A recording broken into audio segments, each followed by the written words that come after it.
Alin-alin sa mga sumusunod ang nangangahulugan ng palakaibigan sa Ingles? Pumili ng tatlo. A. Persevering. B. Friendly. C. Amiable. D. Reliable. E. Cordial.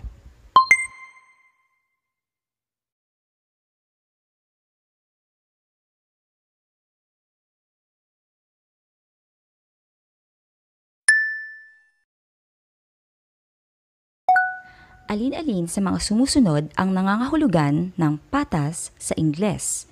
Pumili ng tatlo. A. Just.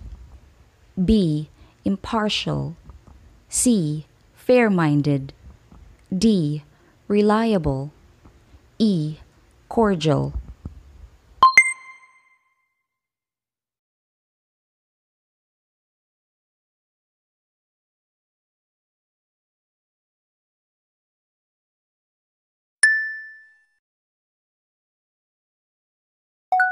Alin-alin sa mga sumusunod ang nangangahulugan ng masigasig sa Ingles? Pumili ng tatlo. A. Creative. B. Reliable. C. Enthusiastic. D. Eager. E. Passionate.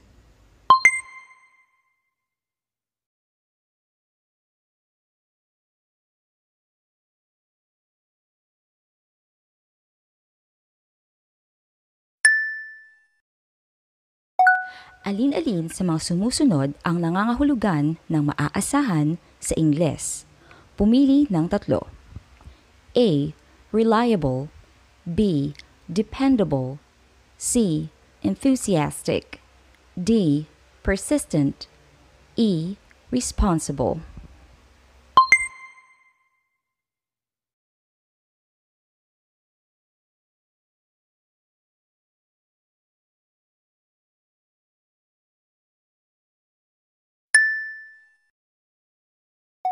Kung ikaw ay palaging nakakaisip ng mga bagong ideya at mahilig lumikha ng mga bagay, ikaw ay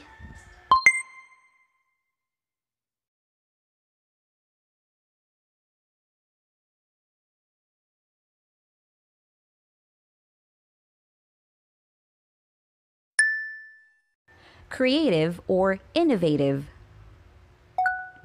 Kung ikaw ay walang takot na humaharap sa mga hamon sa iyong buhay, ikaw ay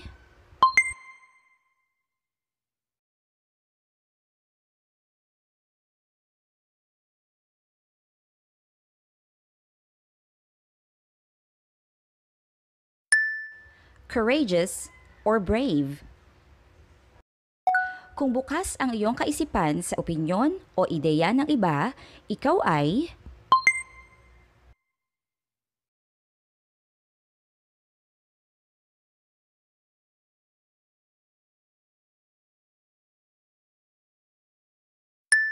receptive or broad-minded.